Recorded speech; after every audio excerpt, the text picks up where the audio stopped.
Shalom, friends. It's wonderful to be together again.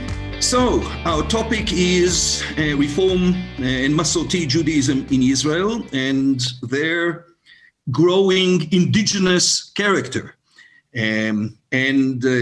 I still remember, going back many years, it was clear that Reform and Conservative Judaism labeled as implants, as American transplant to Israel, which I was told repeatedly have no chance of growing, no chance of succeeding. And of course, the reality on the ground has proven differently, to the point that our participants today, our speakers on the panel, Rabbi Gilad Kariv, Rabbi Chaya Rowan Baker, and Professor Rabbi Dalia Marks, represent this indigenous growth and will speak on two aspects of this growth and the uniqueness of these movements in Israel, namely the organizational, congregational setting in the Reform movement, and maybe Rabbi Gilad Kariv will mention something about the sort of counter sentiment to stressing the indigenous nature of the movement by moving away from the title of the movement, Yahadut Mitkademet, Progressive Judaism, and actually embracing the Reform title, even in Hebrew, which is no indication of Americanization of the movement, but is an interesting side issue as well. So Rabbi Gilad Kariv is the head of the Israeli Reform movement, a longtime leader. Rabbi Chaya Rowan Baker is the rabbi of Ramot Zion congregation in French Hill in Jerusalem, sort of the mothership of the Masorti movement in Israel. Dalia Marks, Professor Dalia Marks, is the Rabbi Aaron Penkin Professor of Liturgy and Midrash at Hebrew Union College in Jerusalem. She sort of epitomizes the phenomenon of how accepted liberal Judaism, non-Orthodox Judaism, has become in Israel as reflected in the media. One additional word about the topic, and then obviously you are here to listen to our panelists and not to me. And that is that going back to the 70s, when that phrase, this misguided phrase was coined, the synagogue, the average Israeli Jew doesn't set foot in, has to be Orthodox. That was tossed at us repeatedly and was taken to represent the reality. The reality has never been that, but if empirical evidence was necessary, then chidushes and other surveys indicate that at this point, somewhere between 11 to 13% of the adult Jewish population in Israel responds to the question, how do you affiliate yourself in terms of belonging, affiliating with, aligning with the different streams in Judaism? 11 to 13% say Reform or Conservative. This is a long way from the time that the claim was the synagogue the Israeli doesn't set foot in has to be Orthodox. So to explain to us how that happened, where are we going, and what are the characteristics of the movements in terms of their indigenous Israeli character, we have the best possible people, and we'll start with Rabbi Gilad Kariv. Shalom. So Uri just presented me as a friend and as a colleague, and it is true that we are good friends, but instead of suggesting that I'm his colleague, I will suggest that I'm Uri's follower and disciple, And this is a good opportunity to start by acknowledging Uri's pioneering contribution to the process that we are trying to analyze. He definitely belongs to a generation of Sabras, of indigenous Israelis that identified, in his case, in our case, the reform movement as matured expression of our Israeli Zionist Jewish identity. And in his public advocacy work and in his legal work, definitely created many of the opportunities that my generation of rabbis and leaders in the movement and the younger generations used and succeeded to exploit.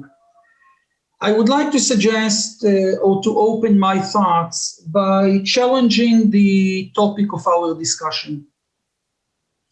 Uri used the Lashon Nekiya, used the PC words to phrase the question, but actually the issue of how indigenous the non-Orthodox movements, the Israeli non-Orthodox movements are a way to ask the question, isn't it all about a group of North American and European Olim that came to Israel and failed to leave behind them those pieces of their diaspora Jewish tradition who is less relevant to the Israeli reality? And now I'm allowing myself to present the question in an Israeli manner, in a Dugri manner, because we all know that this question plays a very important role in the attempt to suggest that the egalitarian streams of Judaism do not have an indigenous, authentic role to play in Israel. And in that regard, although I'm going to address the question, I would like also to suggest that maybe we need sometimes to push back when this question is being presented to all of us here in Israel and in the overseas communities. And many times when I'm meeting young Israelis and when I'm presenting to them our movement and its ideology, I'm reminding them that Ben Gurion had a very heavy Polish accent, and that Golda Meir had a very heavy American accent. And I'm doing that in order to remind them that by definition, the state of Israel was built by great pioneers, great Zionists, great Jews and great Israelis, all of them carrying foreign accents from East and West. And in that regard, the fact that our two movements were established first by great Zionists with heavy German accent, and then great Zionists with heavy American accent. This is part of the story of Zionism and the state of Israel, and in that regard, there is no difference between our movements and our communities and any other ideological and religious and political player in Israel. And I would like to suggest that instead of asking the question of what exactly is the accent you hear when you enter a Reform congregation today in Israel, we will identify that the two important elements are different. They are in a way related to the question that was presented, but we need to use those factors and not the more common question about the English accent in Kol HaNeshama or in any other progressive, small p progressive community in Israel. One question that we need to deal with is, do we succeed to serve a diverse Israeli crowd? How diverse is our target audience?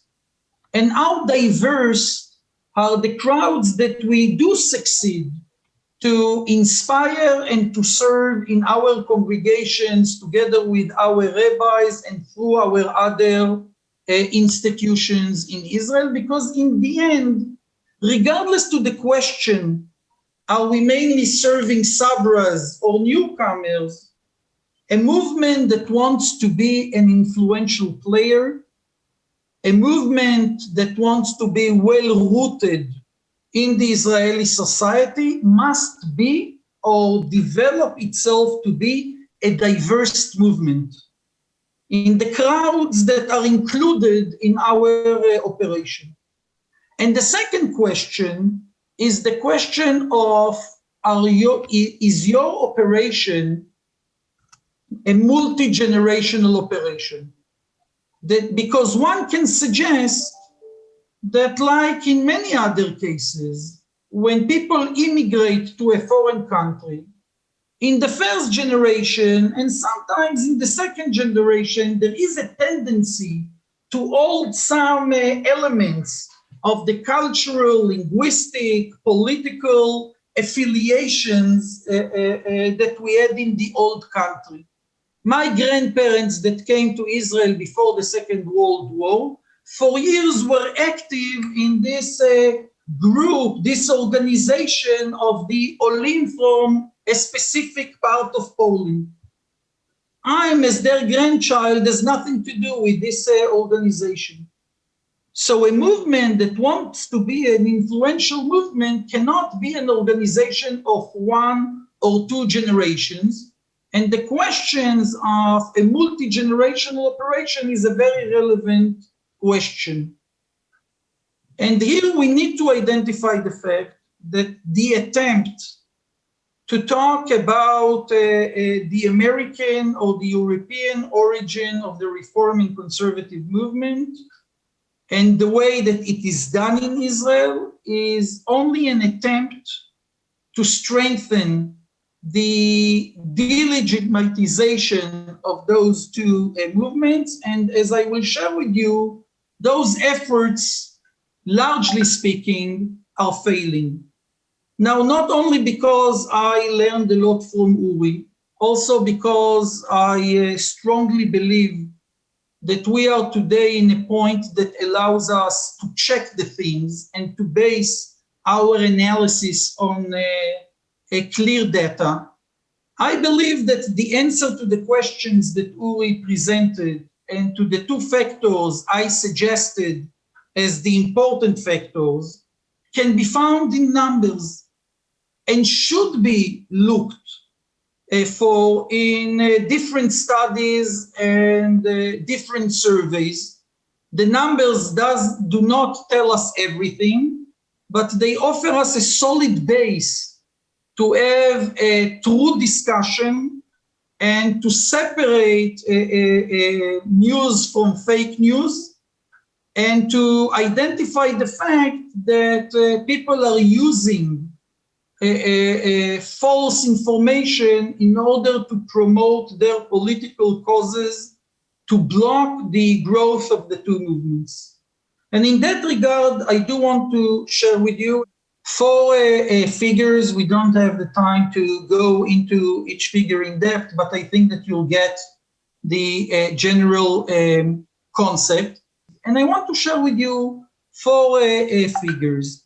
The first echoes what Uri already presented to you, that in a long list of studies and surveys, most of them were not conducted by the movements or by organizations that are in a way identified with the non-Orthodox streams. We can see that a significant group of Israelis identify itself with Reform or conservative movements. And it's important to say that those questions are presented in a very clear way. The question is not about how many Israelis support the two movements or their claim for equality. It is a question about the way people identify themselves. And in most of those surveys, a majority of Israelis, around 52, 53%, tend to say, I don't identify myself with any religious stream. Most of them are, of course, secular Israelis. And we see that in most of the surveys, between 11 to 13% of all Israeli Jews say we identify ourselves, religiously speaking, with Reform or conservative Judaism. Many of them at the same time will identify themselves as secular or as light traditional. It might be seen as a contradiction in North American eyes or in European eyes. Here in the Israeli reality, there is no contradiction in a person's statement, I'm a secular Jew, and when it comes to my religious practices or traditional practices, I identify myself with Reform or conservative Judaism.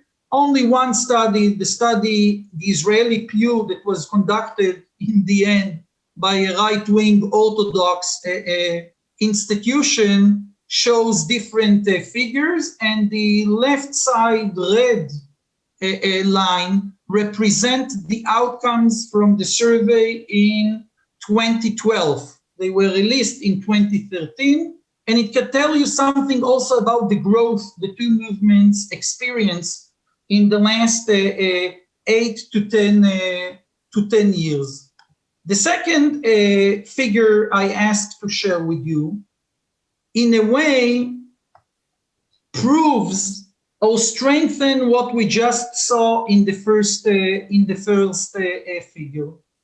And here the question, in a specific survey not conducted by us, but rather by the JPPI, was about the synagogue Israelis attended in the year that the survey was conducted. It was conducted 2 years ago. And 32% of the Israeli Jews said, I didn't visit a synagogue in the last 12 months. Not surprisingly, 52% said we visited an Orthodox synagogue. But please look at the green and gray parts of the circle. 22% of the Israeli Jews said that in this specific year, they visited a non-Orthodox egalitarian synagogue. I'm putting aside the egalitarian Orthodox synagogue. There is a question how people or what people truly refer to when they say secular Judaism and synagogue. But putting aside those definitions, almost a quarter of all the Israeli Jews said 2 years ago that they visited a non-Orthodox egalitarian synagogue during this specific year. The question of how indigenous our movement is clearly presented in this diagram. And here you can see that it is clear that the claim that the non-Orthodox movement belong only or serve only Western Jews, Ashkenazic Jews, and there is no presence to Mizrahi Jews or to Sabra Jews in our operation is a false claim. And actually, the percentage of Mizrahi Jews that identify themselves with Reform and conservative Judaism is similar to the percentage, the general percentage of Mizrahi Jews in the entire Israeli society. And the last diagram also echoes this message from another angle when you identify the political affiliation of our crowds. And it's a known claim that the reform movement, especially the reform movement, is a movement of lefties. But in the end, when you check the numbers, you see that 39%, almost 40% of the people that identify themselves in the different studies as reform Israeli Jews declare themselves to be a right-wing when it comes to Israeli politics. And I will share with you thoughts about what we need to do with it in the second round, but one thing is clear. The numbers of all recent studies and surveys done in Israel, mainly not by us, but by other think tanks, suggest that the conservative movement in Israel and the reform movement in Israel succeeded in the last 2 decades to address a very diverse audience. And this audience is definitely not leaning only on newcomers or veteran comers from North America. In the second round, I will continue to share my thoughts about those numbers. Thank you, Rabbi Kariv and Rabbi Chaya Rowan Baker. The floor is yours. What would you like to share with us about the rise and growth of Masorti Judaism in Israel? Thank you. Thank you for having me. Gilad gave such a wonderful basis of information, which is really very, very important that we, it's very important that we base what our thoughts and our insights on numbers. But I'd like to try to complement that picture with things that are less measurable, things that are more a question of experience, of the way I experience these issues. First of all, I want to pick up on something which I think is crucial that Gilad mentioned, which is that the attempt to delegitimize the Masorti and reform movements is the way Gilad framed it makes it so clear that it's really an attempt not to delegitimize the fact that it's important, not to criticize the fact that it's important, but to criticize the values on which they are based, because as Gilad pointed out, everything in Israel is imported by definition, and so when you say the attempt to delegitimize us is the attempt to delegitimize our values, and I ask, what does it mean to be Israeli? What does it mean to be an Israeli movement or an Israeli religious phenomenon? What if you want to be an Israeli movement, if you want to be an Israeli presence, you have to speak the language of the Israeli culture. Now, what is the language of the Israeli culture? If someone is going to say to me the language of the Israeli culture is the language which is being used, is the language of misogynism and of xenophobia and of racism, which we find in the streets of Israel, then I think that the first thing we need to do before we even talk about numbers or cultural cultural characteristics is to first of all say, what is Israeli? Israeli is being formed. Israelism is being formed. It's been formed over the past 73 years, and it's still being formed. And part of being Israeli is to be a part of forming that, and not to say we align with one cultural language or another, which may or may not be the language of the area in which we are, or the language of the groups in which we are surrounded.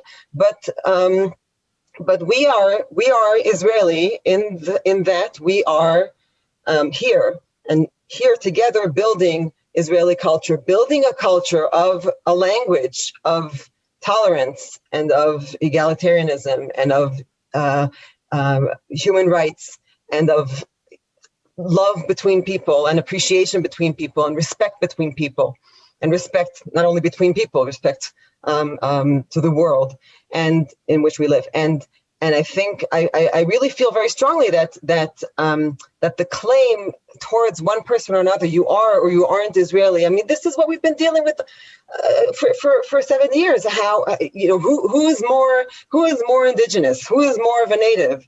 No one is indigenous. Everyone is coming together, trying to form together a proper Israeli culture, and that's being Israeli. That's being Israeli is doing that, is carrying that together. And for the past 40 plus years, the Reform and the conservative movements have been doing just that, have been engaging with, as Gilad said so eloquently, engaging with a variety of groups, a variety of age groups, of people from different backgrounds, and offering what we know how to offer. Sorry, and engaging people in reclaiming their Jewish identity, and in creating here a country that speaks Jewish, that speaks liberal Jewish, and that tries to live in that way. And I think I want to share a couple of thoughts of how I feel that this is not yet, of course, fully a success, but is on the path to being a success. One is, first of all, just the fact that in the studies that Gilad mentioned, and also you mentioned, Uri, even just asking the question, we have to pause for a second and recognize that even just asking the question. I remember as a child growing up in Ra'anana, I remember a specific phone call. I remember picking up the phone and hearing on the other end someone conducting one of these surveys, and they asked me, "Datiya or Chilonit?" And are you religious or are you secular? And I didn't know what to say. I called over my parents and I said, "What are we? Are we Datiim or Chilonim?" Because I mean, we're Datiim, but when I say Ani Datiya, I know that it doesn't mean the same thing to the person conducting survey as it means to me, and I'm giving them the wrong data, so to speak. But those aren't the questions anymore in these surveys, right? It was Dati Chiloni or Dati Chiloni Masorti, which doesn't mean Masorti the way I'm Masorti, right? We all know that, in a home traditional. And now the question is being asked differently. The question is being asked: are you conservative? Are you reform? Are you something else? And the idea of a diverse Jewish identity in Israel is becoming more and more rooted in all the circles which deal with Jewish identity. There is no mechina, or that's overstating. Many mechinot, okay, many pre-army programs are put on their curriculum, studying the streams, inviting people from our movements to come and speak and to explain what is the reform movement, what is the conservative movement. I know personally, I go to several of those every year. I teach courses in the mechinot. I know all my colleagues, and I'm sure my reform colleagues experience the same phenomenon. Many schools are asking us to come and speak and to hear what we have to say and to expose the students. That's not to say that there isn't antagonism, and that's not to say that there isn't pushback from the students, but it's on the agenda. It's on the agenda of educators, and it's on the agenda of any forum, any self-respecting forum which deals with Jewish identity and with questions of identity. The fact is that I think even more than the kehilot and the presence that we have in the synagogues and wherever the synagogues can reach, I feel the effects of liberal Jewish education seeping into government institutions, municipal institutions. Just the other day, someone called me. She introduced herself as someone working for the Iriya, for the Jerusalem municipality, and she said, "I'm working on we're working as the municipality. We're working on a strategic planning process, and for French Hill. And someone told me that I need to talk to you. So to try to understand what's happening in French Hill." So we started talking, and it turns out that she grew up in Noam, the conservative youth movement, and in our Kehila, in Ramot Zion. But she didn't call me because she knew me because of Ramot Zion. She called me because she works for the Iriya, and the Iriya said, you need to call, you need to work on French Hill, and one of the institutions you need to talk to is the conservative synagogue there, But here we see our people, sort of, I don't know how she practices, and I don't know what she does today in her personal life. But the fact of the matter is, she grew up knowing and understanding and internalizing the language of liberal Judaism, and now she's out there working for the Jerusalem municipality and conducting a strategic planning process in the municipality of Jerusalem. And people like that are all over the place. Our people, this is going to sound like a spy movement. We were infiltrating our people everywhere. That's how I feel. I feel like our people who grew up in our movements, in our youth movements, in our kehilot, who had bar and bar mitzvahs processes in our kehilot, and a certain percentage of them find jobs in public service, and that gives an exponential effect to our presence, because we have a positive ear in those places, and slowly this phenomenon is growing. Again, not only people within the kehilot, but people who go through our kehilot and find their way into all kinds of places in Israeli society. And are out there, people that we influenced, who are out there holding a liberal take on Judaism, and a positive take on their Jewish identity. I just feel like it's become more normal, more natural. I mean, even I, in my 14 years in the rabbinate, and I guess something like 20 years before that of being an active conservative Jew, out in the streets protesting or explaining or whatever we did in Noam, my experience in my lifetime has changed. My experience used to be that I know that if I'm going to say to someone that I'm conservative, it's going to start a half-hour conversation, argument. First of all, what does it mean? Who are you? What is that? Is it reform? How is it different from reform?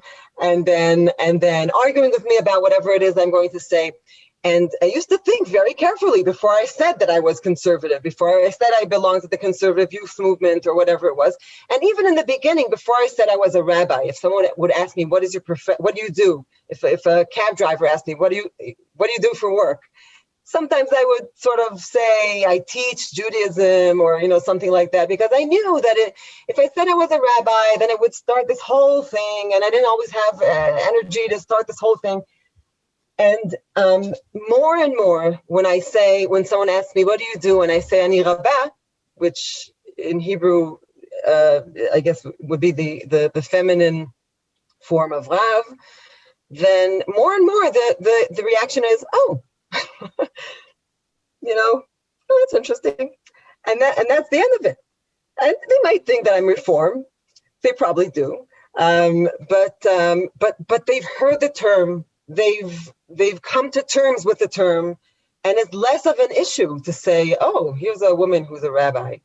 And my story is that there's this little hole in the wall laundromat in the neighboring neighborhood, Ramat Eshkol, and I put my talit there to be dry cleaned, and a bunch of other things.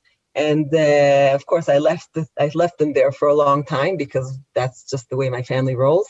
And then a few months later, I guess, my husband went to pick it up. My husband, who, you know, I never knew that the laundromat guy knew to associate him with me. I never knew that he knew that I was a rabbi.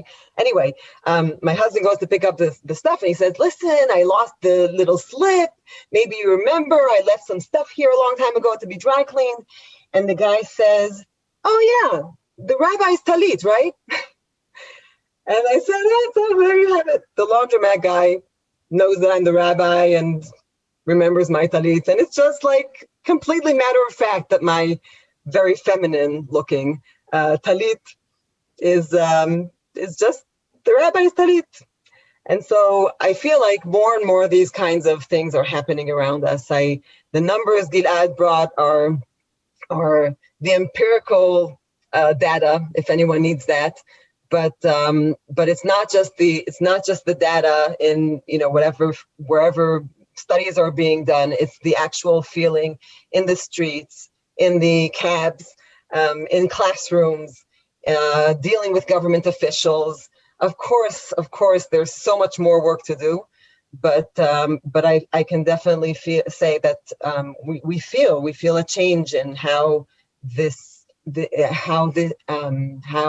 accepted and how legitimate this is becoming and thought of. Thank you, Rabbi Chaya. You have certainly given us an added perspective, and the two of you have sort of painted a much more complete picture that goes beyond just the sum of the Reform perspective and the Masorti perspective. We turn now to Rabbi Dalia Marx, unfortunately with limited time, but Dalia can give us an added dimension, that which comes from the liturgy of the movements. Dalia. Shalom, everyone. So good to be with you. I was born in Israel. I'm a 10th generation Jerusalemite, but I think when it comes to time managing, I'm trying to be with my father's side, who was a Yeke. So I'll try to meet the guidelines that we discussed here.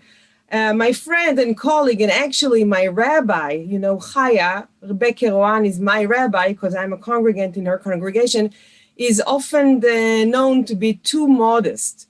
So I'll tell you what's the story. Yeah, if you go in our neighborhood, the French Hill here in Jerusalem, and ask people on the street, who is the neighborhood's rabbi? There is a neighborhood rabbi. He gets funded by the government or the municipality. I don't know pretty well, but nobody knows him.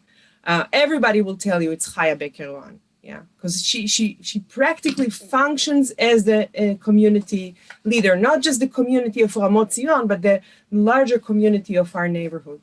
What I would like to do is share with you a few thoughts about the liturgy, especially the new liturgy that it was composed in the Reform movement. But first of all, about the title, the De-Angloization, or whatever you pronounce it. I'm not sure I'm completely happy with the title. I think we often talk about the fact that this is the 3rd century of Reform Judaism. The 1st century was German, the 2nd century was North American, and now we claim to be an important center here in Israel. So it doesn't mean that we are decentralizing other centers, but we are building upon them. I think this is what we're trying to do. So when we talk about what does it mean to have a native or indigenous Reform liturgy, I think we talk about several things. So first of all, the fact that the liturgy is in Hebrew. This is not an obvious thing, that the holy language is also the language of the vernacular, the language in which we speak. So on one hand, it's much easier because a competent Hebrew reader can understand the liturgy. But on the other hand, it's more difficult because we cannot use friendly user adequate translation to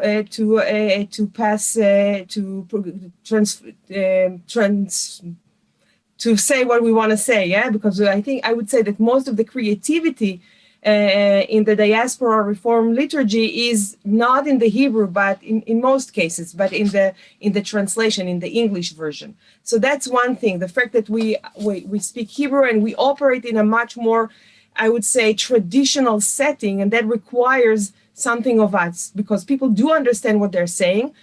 There's no way around it. Maybe that explains why a lot of people cannot find themselves coming to the synagogue. Chaya, you remember every year, not this year maybe, but every year on Yom Kippur, we see people circling around the synagogue and you see that they cannot bring themselves to enter the synagogue. This is a heartbreaking thing, but this is something that has to do with the Israeli society. It's not only the language, it's the religious coercions and other issues that I don't want to talk about right now.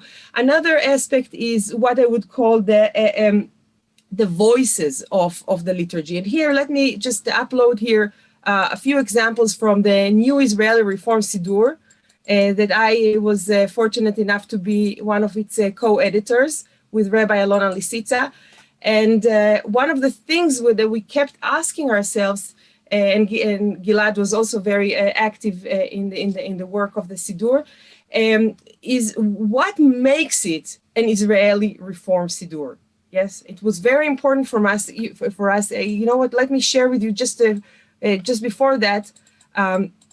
This is the title of the Siddur, Tfilat Adam, and the subtitle is Siddur Reformi Israeli, which is a very different approach from the Masorti movement. This is a Siddur of the Masorti movement, and it just says Siddur Israeli.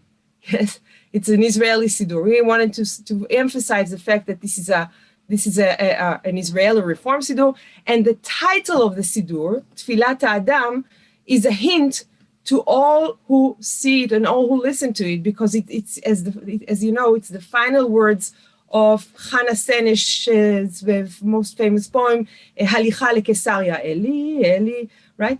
So I think it sort of transmits to people that there are many ways to worship God. There are many ways to be in a congregation. There are many ways to pray. There's not just one way of praying. And we did try to include as much as we can create Israeli and modern creativity within the Siddur. So here, for example, this is an additional part of the Friday night service, and we called it Lekabel et HaShabbat leorka ulerochba shel haaretz, accepting the Shabbat throughout the land. So we have a poem from the Jezreel Valley, and from Bikat Ginosar, and from Jerusalem and Tel Aviv and the village, etc. That is to say, we wanted to include as much as we can Israeli experiences. So this is one thing. The second thing or third thing that I want to mention here is the great sensitivity that we try to have to the yearly cycle events of the Israeli society, what we sometimes refer to as the Israeli high holiday. So we have the Memorial Day for the Fallen Soldiers, and we have a reference to the Havdalah service between the Memorial Day and Yom Ha'atzmaut. But we also have some things that are mostly mentioned in Israel. Let me give you one example here, and this is the Memorial Day for the assassination of Yitzhak Rabin. There is a special El Maleh Rachamim for him, and another prayer that we added here. So we try to make it as much as we can. How can I call it? An Israeli experience. We have quite a few texts that have to do with the IDF, people joining the IDF, or the special prayer for the soldier. This is not just in the Reform Siddur, of course, but we have our own texts there. People who join the army, and we have texts for people who make Aliyah, for LGBTQ experiences, which is not typically an Israeli thing, but we created the Israeli, how can I say, context for that. Okay, so we turn now to Gilad and to Chaya, and one of the questions that was asked is regarding the independent congregations, and as I mentioned, secular groups, and another is a question that is often asked, and you are familiar with it. will the movements merge at some point going forward? Go ahead, Gilad. So Uri, thank you for presenting those two questions. The affiliation to a specific movement is less important. The more important question is, how do we succeed to duplicate the cases of success for egalitarian, inclusive, small p progressive Judaism in Israel? And for that regard, we strongly believe that you need movements.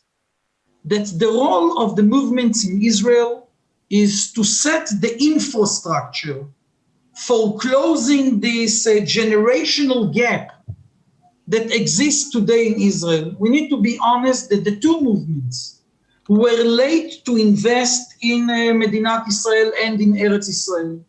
And in that regard, the modern Orthodox community and the ultra-Orthodox community have advantage of almost 3 generations. And we need to close a serious gap in our human infrastructures, physical infrastructures, political and financial infrastructures. And in order to close this gap, you need to be a part of a movement, and I'm not hesitating to advocate for the need in central bodies. And again, I'm a chassid of numbers. When you check how many conservative and reform affiliated congregations were established in the last 10 years in Israel through the efforts of the central bodies of the movements, together with local groups of lay leaders and talented rabbis, you come to discover that when 3, 4, maybe 5 independent egalitarian congregations were established in the last 10 years in Israel, the two movements together established almost 50 new congregations and communal operations. And for me, that's the important point. There is a big difference between places like Bet Filah Israeli and Igun Alev, who are synagogue-based congregations, and the important work of humanistic, atheistic, secular Jewish organizations in Israel. Some of them are using the title of rabbis, and it's a legitimate choice. Some of them are refraining themselves from touching this title of rabbis like Bina, but definitely there is a role to secular atheistic organizations and communities in Israel. Please keep in mind that, again, when you check the numbers, the vast majority of Jews in Israel are interested, even if they are secular Jews, to include in their family life and private life religious and traditional aspects of the Jewish culture and tradition. And in that regard, I think that most Israelis, including many Israelis, many secular Israelis, do want to have a synagogue in which they feel comfortable. My last comment is about the two movements. Again, I want to suggest that it is a less important question if the sociological, theological, political processes, both in Israel but also outside Israel, bring the two movements to a situation that there is a logic in building first joint institutions and then maybe to think about the question, do we need one movement? Okay, it will happen.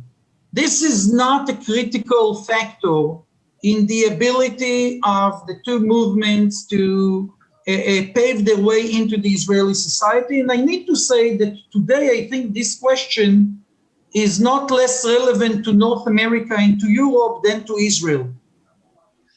And the question of how many liberal seminaries to train rabbis we need is more critical today in North America than it is in Israel with the HUC, Schechter and Hartman. So again, if it happens, it happens. If not, the two movements know how to work together in a very good manner in many, many joint arenas, and they will continue together to promote first religious pluralism in Israel and freedom of religion, but also, and not less important, the actual and real accessibility of millions of non-Orthodox Israelis to our synagogues and our institutions all across the country. Thank you, Rabbi Kariv. Rabbi Rowan Baker. Just two quick things. One is that I feel that I would not like to see the Reform and Conservative movement merge, because as a devout pluralist who grew up in a home where my father was Orthodox and my mother was Reform, and I turned out conservative, as you know. I really feel that it's important that we all continue to kind of chug in our direction, and it's true that the differences aren't vast, but there are differences, and we challenge each other, and we stimulate each other, and we influence each other, and that's important. And we need that diversity to keep us on our toes, to keep us moving. But I would say that as Dalia often says to me, I'm going to quote you, that we can do a lot of work combining some of our resources, like overlapping some of our rabbinical training programs, and overlapping certainly many of the legal fight, that not just working together, but really creating merging resources and and creating joint institutions. There's a lot more to say about that and how exactly to do that, but I think that there's room to merge resources in certain aspects which are very, very close. Thank you, and Dalia, for a liturgical message. One point I want to say before I want to conclude my part with a prayer that I think is suitable for this moment.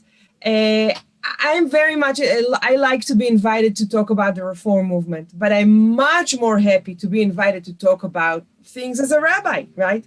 When they asked me on the rabbi how to call you, can we call you the Reform rabbi? I said, no, call me a rabbi. If you call the Orthodox rabbi, call me a Reform rabbi.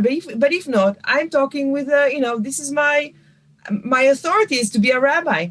So when I was invited to talk in the youth movement municipality council next week, I find it a great joy. I'm not going to talk. They didn't invite me as a Reform rabbi. They invited me as a rabbi to talk about whatever, Hanukkah, whatever it is. Of course, I'm going to talk about things as a Reform rabbi, but I'm much more happy to be a speaker, and for people, in our circles, to be speakers in the larger circles of the Israeli society when it comes to Jewish matters and ethical matters and moral issues. Before we conclude, I want to share with you a text that was composed exactly for this kind of meetings. So you can see on page 426, toward the end of the Siddur, we have a special prayer for Giyur, for conversion, male version, female version. And just at the bottom of the page, we wanted to include a special prayer for meetings and gatherings of Israeli Jews and Jews from outside the state of Israel. And then we found this beautiful text from the second book of Maccabees. This is how the book begins. And we decided to put it here, and I want to read it to you, and at least part of it, and translate it, and to dedicate it to you and to us and to our possibility to meet and to talk and to learn together. And may we do that in abundance in the future to come, face to face, but also here through Zoom. So, Achenu v'achiotenu b'tfutzot, shalom v'yesharav. Our brothers and sisters in the diaspora, peace on you and great salvation. אדוני אלוהים יברך אתכם ויזכור לכם את בריתו, את אברהם ושרה, את יצחק ורבקה ואת יעקב, רחל ולאה. May the Lord, may the eternal, our God bless you and remember for you God's covenant with Abraham and Sarah, with Isaac and Rebecca. Of course, we revised the text a little bit to include the mothers. וייתן לכם לב שלם, and give you and provide you with a complete heart. And we'll move to the last sentence. ישמע אלוהים את תפילתכם וירחם עליכם. May the eternal hear your prayers and have mercy and compassion over you. And in this time we need it so much. ומכל צרה יפלט נפשכם.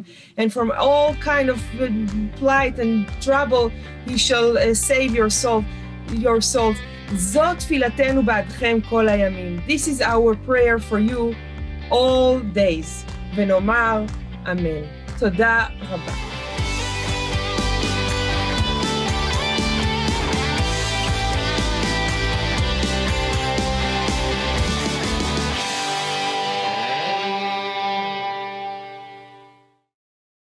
We would be pleased to send a complimentary DVD of this program to anyone who wishes to support JBS with a tax-deductible gift of $36, double chai or more. Simply visit the JBS website at jbstv.org and click on the Donate button to make a donation by PayPal or your credit card. And please indicate the program for which you would like a DVD. Or you can send your tax-deductible check to JBS, Post Office Box 360, Stamford, Connecticut 06904. Or you can call the JBS Pledge Line at 833-MY-JBS-TV. That's 833-695-2788. And again, please remember to indicate which program you would like to receive with our compliments. We thank you for your kind support.